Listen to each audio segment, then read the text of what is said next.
உங்களுடைய கட்சியுடைய தொண்டர்கள் எந்த அளவுக்கு நாளைக்கு உங்களுக்கு கட்டுப்படுறாங்க, அந்த கட்சியுடைய தொண்டர்கள் எந்த ஒரு இயற்கையை சூழ்நிலையில அவங்க நாளைக்கு இயற்கையா வளர்றாங்க அப்படிங்கறது உங்களுடைய கட்சியுடைய தொண்டர்களுடைய செயல்பாடுல தெரியுதுங்கிறப்ப சார் விஜயோடைய விஷயத்திலேயே அது இன்னொரு ஊடகத்துல அந்த வீடியோ கூட வந்திருக்கு.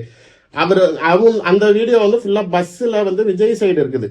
அப்பயே அந்த பசங்க அதர் சைடு பைக்ல வரப்பயே அவர் சொல்றாரு, பண்ணாதீங்க, பக்கத்துல வராதிங்க, பைக்ல வராதிங்க, ஃபாலோ பண்ணாதீங்கிறத சொல்றாரு அந்த ஆக்ஷன்ல. அது அந்த வீடியோல ஃபுல்லா ஃபுட்டேஜ் இதாகுது. அந்த சமயத்துல அவங்க 2 பேத்துக்குள்ளார டயர் மோதிக்குதுங்க. பஸ் ஃபர்ஸ்ட் ஹிட் ஆகல. நீங்க அந்த விஷுவல நல்லா பாருங்க. நிறைய பசங்க பைக் ஓட்டுறப்ப ஒரு பக்கத்துல இருக்க பைக்கோட இந்த பைக்கோட வீல் இடிச்சுதான் இந்த பையன் பஸ்ஸுக்குள்ள இடிக்கிறான். பஸ் இடிக்கல அந்த காணொலியில தெரியுது. ஓகே, ஆமா, பஸ் இவங்க இடிச்சு இதுல கொண்டாந்து விழுந்துறாங்க. எங்கேயோ இடிச்சுக்கிட்டு இதுல விழுந்துடுறான். இன்னொன்னு பஸ் அவர்கள் வாகனத்தின் மேலேயோ இல்ல அவர்கள் மேலேயோ அவர்களை ஏத்தல, சேதப்படுத்தல. அந்த இடத்துல அவர் பதறாரு பஸ்ஸுக்குள்ளார. அது அதர் சைடு ஃபுட்டேஜ்ல தெரியுது. நியாயப்படுத்தணுங்கிறதுக்காக இல்ல.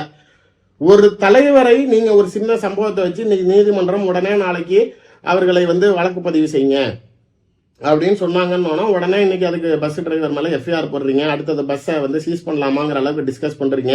எந்த சூழ்நிலையிலும் திமுக ஆட்சி தமிழக வெற்றி கழகத்தின் மீது தமிழக மக்களின் ஒரு சிம்பத்தி பார்வை வந்துடவே கூடாது.